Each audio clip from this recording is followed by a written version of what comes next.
Welcome to my channel, My Top Things. This is Sophia. Those of you who are new to my channel, let me introduce myself.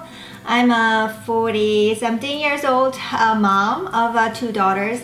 My older one goes to college and my second daughter goes to high school.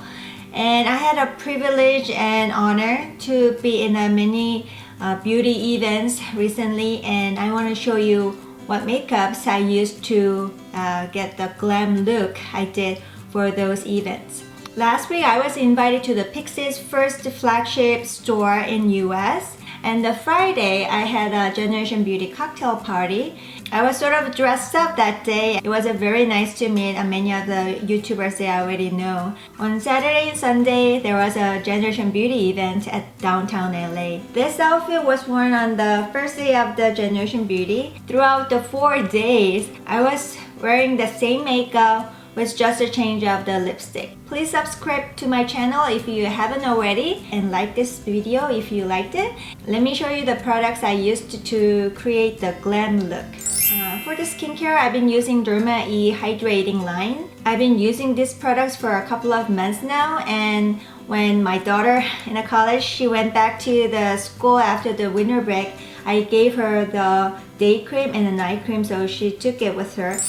So from my drawer, I found the Michael Toss Liposome Antioxidant Moisturizer, which I really like. It's a 100% organic product, so I have to use very fast. It has a hyaluronic acid as well. It moisturizes my skin very nicely. I like everything about this product. On top of the moisturizer, I always put sunscreen, and this is the Shiseido Anessa sunscreen, which is not sold in the US, unfortunately. I purchased that duty-free. I'm really bad at using primers, whether it's for the face or for the eyelid, but I used Everyday Benefit Professional on the cheek area where I have the largest pores, and on the nose. It kept my skin less oily throughout the day. I enjoy this. For my foundation, all month of January, I used the L'Oreal True Match W3, which I had it on my vanity for, best drugstore makeup of 2016. Since it was on my vanity, I was keep using it, and I realized that I really like this. It has the coverage, it changes to the powder finish, it keeps your skin from getting oily, and it wears nicely. What I use with this is 4 drops of anti-stress facial oil. You can use any kind of oil, but this is the oil that I use whole month of January. I did a review of this oil, so you can go and check it out. Usually 2 or 3 drops is what I use, but for the events, I wanted my skin to look more glowy and dewy, so I used 4 drops of the oil, and it was perfect. I also have to mention that I applied my foundation with a beauty blender, and after the concealer, I also used the tip of my beauty blender to blend everything onto my skin. Sometimes you can see the foundation skipped on the pores, so the pores are accentuated. But with the beauty blender, you can just press on the foundation. That'll give you somewhat poreless look. Always dab my beauty blender and squeeze it well with a towel. Apply foundation with it. I cannot live without the Tarte Shape Tape these days because it's the best concealer that has a full coverage and does not crease on my under eyes. I have wrinkly, old age, fine lines and all that jazz here. With other concealers, some accentuates the fine lines, some creases on the wrinkle, so my under eyes look very tired after a couple of hours. With this tape shape concealer, my under just looks the same as the moment I put on my makeup until 10 hours later. So on top of the foundation and concealer, I use the Rimmel Stay Matte Powder, which is already hit pan here. And the brush I used is the e.l.f. small tapered brush, and dab it, press under eyes. And since it's out there, so I used a bigger brush, which is e.l.f. Ultimate Blending Brush. Just dab it and go all over the face just lightly. And the next thing is the trick that I used this time, I figured out by myself. I wanted to make my skin more glowy. I used the Ultimate Blending Brush and go over Hard Candy Tiki. Tiki is very similar to Laura Mercier Highlight Bake Powder 1. It's very subtle. I don't get the beaming, shining, glowy highlight effect with this one. So all around this area, what I did was just dab this powder. I was not doing it for the highlighting effect, but I use it for a little bit of sheen and glowiness on the highest point of my face. So I did it here, on my cheek, and a little bit on my forehead. I keep it little as possible for the T-zone, but on the cheekbones, I use this. When I was talking real close with Tati, she complimented on my face and makeup. I'm guessing that was due to this highlighter all over my cheekbone and making a subtle glow. For an eyebrow, I repurchased a Brow Stylist Definer in the color Brunette, which is the perfect color for me. I didn't have this one for about 2 months after I finished the older one. I have been using other ones instead, and when I repurchased and use it again, I knew I can't live without this. This is my favorite eyebrow product. Okay, let's talk about eyeshadows. I just forget about the eyeshadow primer every single day, so I didn't put any eyeshadow primer. That's why I always prefer the eyeshadows with a high pigmentation. This is the eyeshadow that I use for all month of January. I've been playing around with this eyeshadow until I hit this part.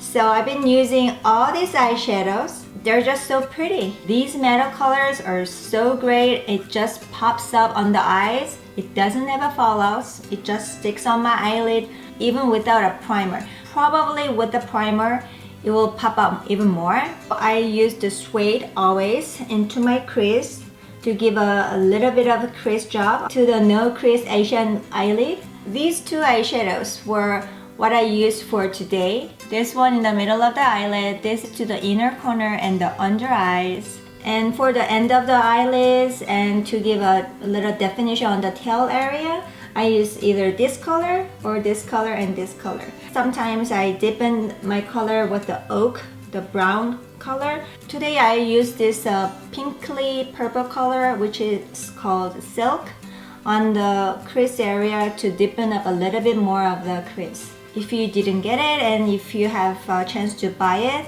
then just get this palette. It's great. The quality of the shadow is great and the size of the palette is huge.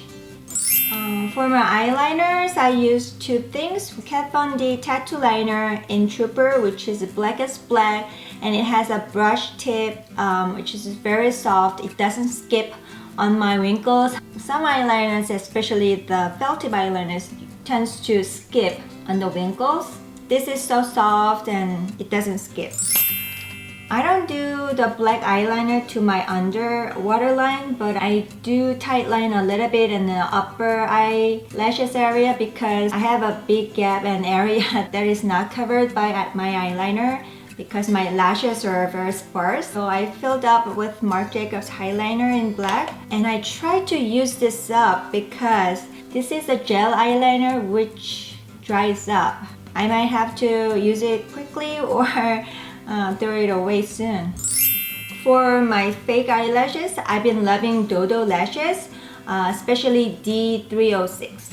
D306 has the natural, curve and the layer, not just one layer. It has a very natural layers and the length is perfect for my eyes. It's not too dramatic. I just realized that I didn't repurchase it after I used it for 6 times. So I used eyelashes that I purchased less than $2. Demi Wispy has the longer eyelashes for the tails of the eyes, so it gives a more dramatic effect. The one that I'm using today is the WSP, so it should be wispy lashes, right? I like it more than the Demi Wispy because it has longer lashes in the middle part, so it makes your eyes a little rounder. For those of you who have not tried eyelashes before, if it's your first time, go buy the wispy style, which is more natural looking. For contouring and bronzing, I knew I had to do a little bit more than I usually do because most of the beauty YouTubers have a smaller face or heavier makeup. So if I don't want to look flat, I knew I had to do a little bit more of a contouring. So I took out my Kevyn Aucoin sculpting powder in medium. I did contouring for under my cheekbones and perimeter of my face in upper and lower part as well. After the Kevyn Aucoin's medium, I used the Wet n Wild contouring powder, which is a dulce de leche. This is a powder that I use for everyday contouring, but look at the difference with the Kevyn Aucoin's contouring powder.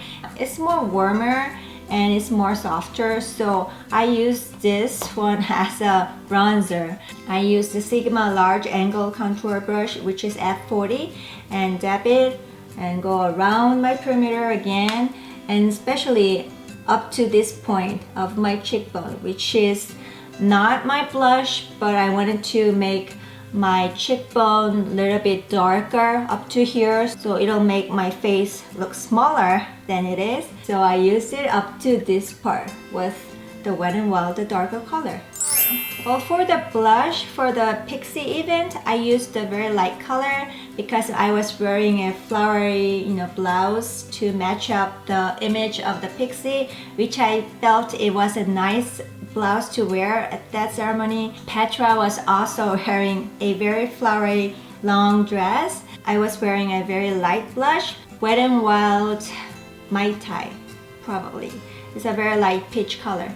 3 days after that, from Generation Beauty cocktail party to until the end of the Generation Beauty event, I was using NARS Lovejoy, which is a pretty darker wine color, but with a light-handed, it just gives a nice blush flush look.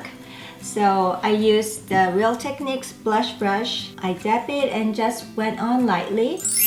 On top of the blush, I reassure my cheek was glowing, so I used the Essence Pure Nude Highlighter. What I used to apply this is a Sigma Strobing Fan F42, which is a smaller fan brush than the usual fan brush shape. I really like this because it's easy to control. So I just brush on the highlighter and sweep it on my highest point of the cheekbones. I wasn't putting my highlighter into a very significant stripe, or I didn't use a highlighter which has too much of shimmer or metals.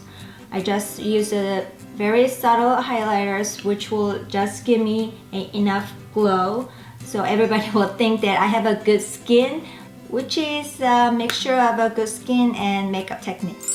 Lastly, the lips. At the PIXI event and the first day of the Generation Beauty, which I was wearing this outfit, I was wearing this color from Dose of Colors called Marlowe. I met Stephanie and she was even asking me, oh, what is your lip color? And I told her, I bought this because of your recommendation. I saw her videos of matte liquid lipstick and she put Dose of Colors matte liquid lipsticks as a #1. It was tied with the other two companies, but it was a #1 brand that she really liked. I applied 2 days of this color Marlowe. For Generation Beauty cocktail party, I applied this color, Jeffree Star's Androgyny. I was also wearing this at the Generation Beauty in San Francisco and it really felt comfortable. Somehow they made it so comfortable. It glides on more smoothly than any other liquid lipstick. So just day before the Generation Beauty event, I just decided to buy the early access pass so I could get in 10 instead of 11, so I have a little bit of time to go around the companies. But the second day, unfortunately, it was pouring. The wind was so strong, so they had to evacuate everybody after 11, like 11:10. That day, I was wearing this one. This was sent to me by Terry through Octoly for a review. The reason why I ordered it because of the color. It's like a pen type lipstick, which I shouldn't have pressed that many times. It has a water drop shape. It's really easy to define the outlines and especially the cupid's bow with the pointed tip. This is the lipstick I've been wearing throughout the video. The reason why I picked this is that my lips were getting very dry and tired after 3 days of matte liquid lipsticks. So I knew this is so soft, so I decided to apply this on Sunday. This is so amazing because when I apply it, it sort of feel like it's changing into a powdery form. But when I rub my lips, whipped cream, really very smooth, and it doesn't crack onto my lines. Colors are even. This is just like my everyday lip color called By Terry Rouge Expert Click Stick. This shade is exclusive to the Blue Mercury store. For me, it was my first time that I've been to the Blue Mercury at the Macy's in 2016. The shade is 500. So far, I've shown you all the makeups I use for the glam look, and these are also my January favorites. If you like this video, please give a thumbs up and please look forward to my giveaways because I have a tons of makeups from Generation Beauty which I cannot use it up by myself, and I did give away some at my last giveaway. I will soon make another video with a giveaway from the makeups that I got from Generation Beauty in LA. Thanks for watching and see you next time. Bye!